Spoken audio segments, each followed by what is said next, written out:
Hey guys, it's Drew, and this is a mini review of Represent, a DC Digital First that came out for Black History Month.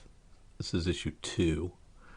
And, part of the reason I'm doing this is because Jason started doing these to contribute to our Patreon and kind of inspirational, so I thought I'd do some as well. And we'll do some short ones, we might do some longer ones. Maybe sometime we'll do them together. Who knows? But stay tuned for more of these. If you like them, if you don't like them, well, feel free to skip them all. But there probably will be spoilers in these. I'm guessing as a review, it's going to be tough to keep it completely spoiler free. I'll try not to spoil anything crazy or ridiculous. That would really ruin the enjoyment of it. But if like certain plot points are exposed, that's just how it is in the nature of reviewing something. Um, this is part of Represent is part of a diversity series for Black History Month, celebrating smaller slice of life historical stories, etc. Um, and this is issue 2 that I just stumbled across on Comixology for 99 cents. And it's written by Jesse J. Holland, who is a C-SPAN host. And Doug Braithwaite does the illustrations and crushes it. And it's just, it says it's a 13-page book, but I think the story is just 10. So it's just a 10-page book. But it covers this family, the Hollands, and their farm. And it has been a family farm for generations. And we see that the youngest,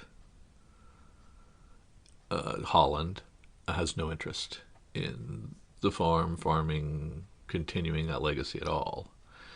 And turns his back on what that legacy might be going forward. Until I believe it's his grandfather describes or tells their story, and this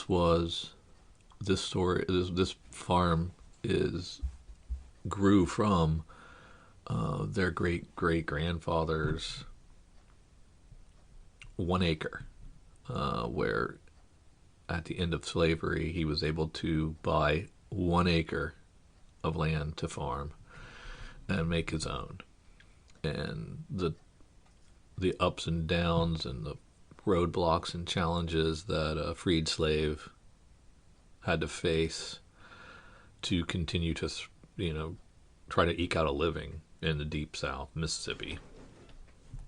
And how that grew to the current iteration of 700 acres over time, and that each generation gets this farm passed down to them with the understanding that they can never sell that original acre. That original acre has to stay untouched as it is, which has a crumbling farmhouse on it, and just the history of where they came from.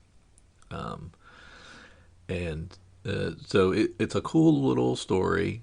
Not it's not a significant story by any means. Not lengthy or anything, but it tells this family story. It tells it well. Doug Braithwaite does a fantastic job. If you've been around farms, I grew up on a farm, and saw the equipment, the tractors and etc. He nails it, and does a good job of. I don't know if he does photo referencing or just has a history, but for probably the best tractors I've ever seen on comic pages. But you don't see a lot of tractors on comic pages, but he does a fantastic job of that. And I was just really impressed with the little package they put together. I liked it enough that I'm going to go back and read chapter 1, and I'll be reading the remainder of these. I'm sure this will be collected in a trade at the end of the month. Maybe a small trade paperback. Can't be too big. If they're all 10 pages, 10-page stories once a week or whatever. Five.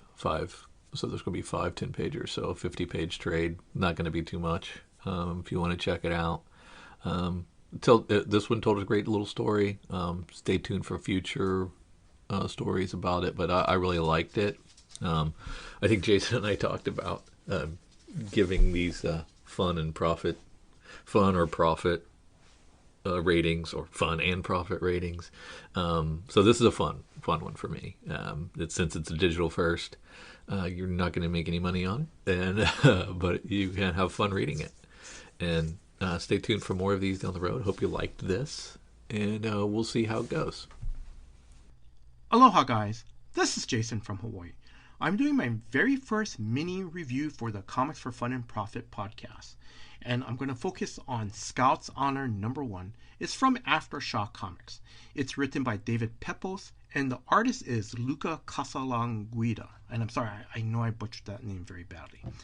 Now, also, if you guys haven't had a chance, I'm going to, please check out my interview with David Pepose on episode 609.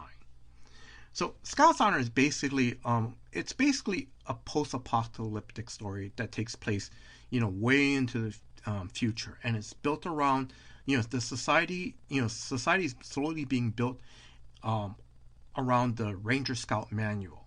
So, in the opening pages, it shows, the devastation of the nuclear war, and as survivors come walking out of like an underground bunker, one of them have in their hand a Ranger Scout manual, and then they jump 200 years into the future, where we meet our characters like Kit and Dez, who are part of the Ranger Scouts. So basically, it's like they what it is that they're trained to survive anything.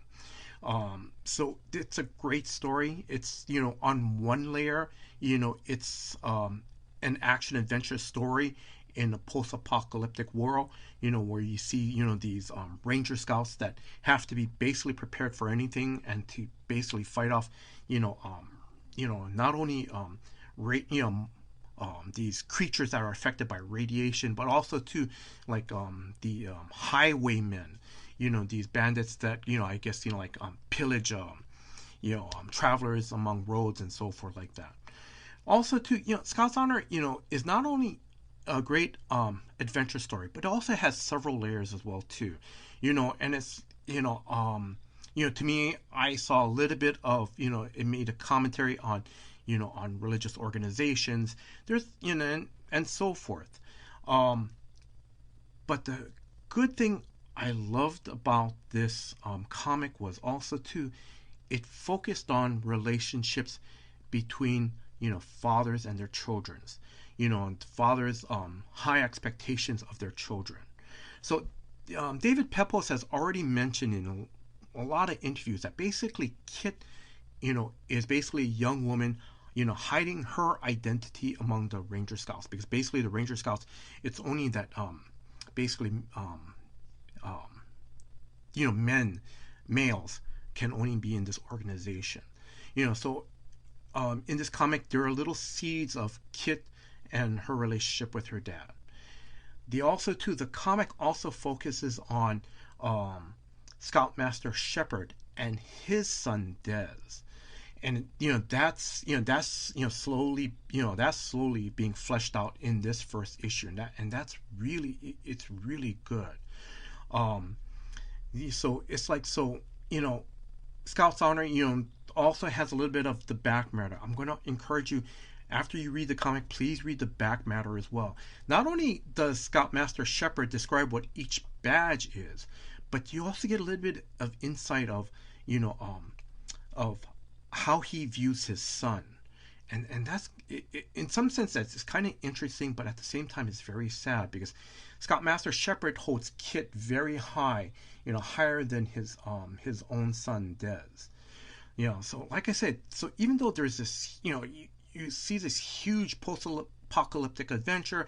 You see there's, some social commentary, but also too there's also a relationship between, parents' expectation of their children as well. So if you guys get a chance, please pick up Scouts Honor #1 at your local comic shop. If they don't have any copies, I just encourage you guys to just ask them to order, or if not, just go on Comixology and read the issue from there. So my ratings for Scouts Honor, I have 3 ratings. It's either going to be fun, profit, or fun and profit. So I'm going to pick the 3rd rating, fun and profit. Scouts Honor, is a very good book to read. It made me think, some stuff, so it's really good. And also the profit too, because, I kind of think that this will probably be picked up as either like it's either as a movie or maybe hopefully just a limited TV series.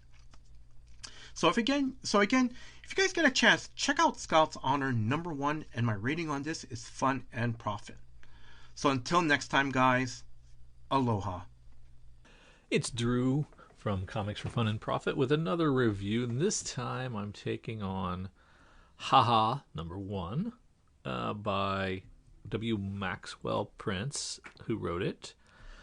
This time there's art chores by Vanessa Del Rey, coloring by Chris O'Halloran, and lettering by good old Neon. This is an Image book.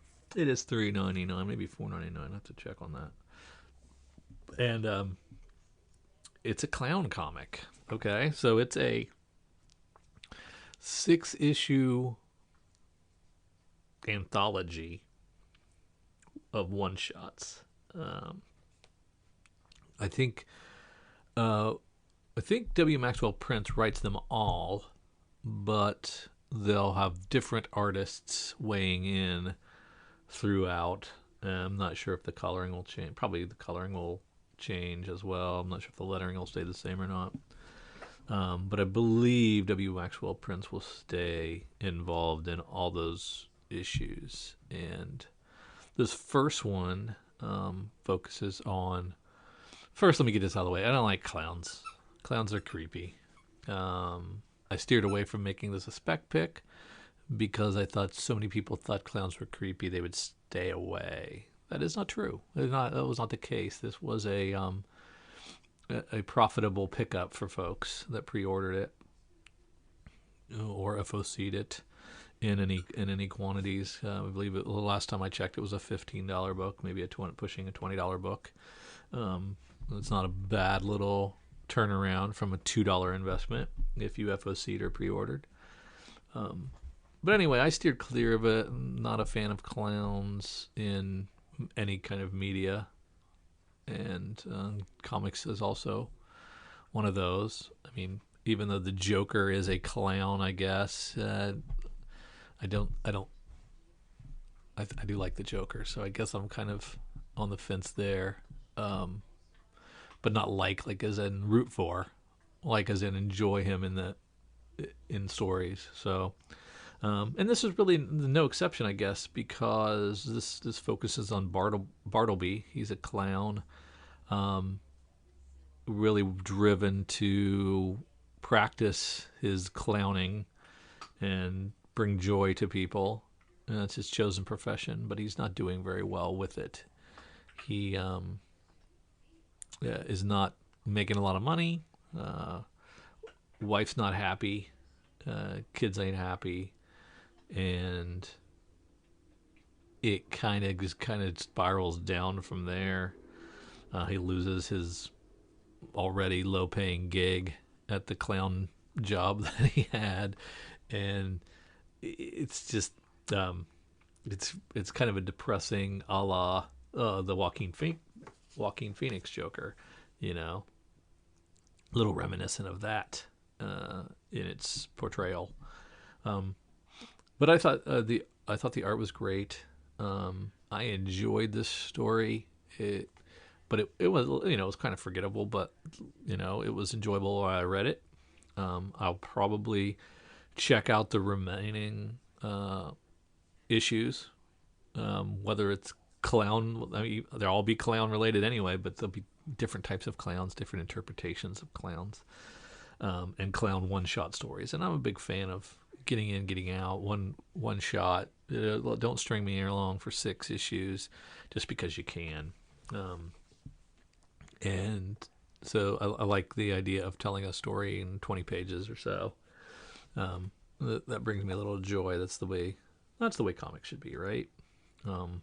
So although this is not for everyone, it's kind of a light horror. It's not incredibly gruesome. Our main character does, not spoilers, but our main character does get shot at one point, but doesn't die. So it's an enjoyable read. It's worth reading, especially if you're an Ice Cream Man fan. If you've enjoyed any of the Ice Cream Man comics, you're going to get that same sensibility here. The same kind of writing style, of course. It's the same writer, and it's worth your time. So, if we go back to our rating scales that we're kind of rolling out, is it a comic for fun? Is it a comic for profit, or is it a comic for fun and profit? I'm gonna go with a comic that's for profit and a little bit of fun. So worth reading. Didn't blow my doors off, but worth reading, and you make a little bank with Haha. So maybe keep an eye out for that second print down the road. So yeah, there you go. Haha number 1, a comic for profit and a little bit of fun.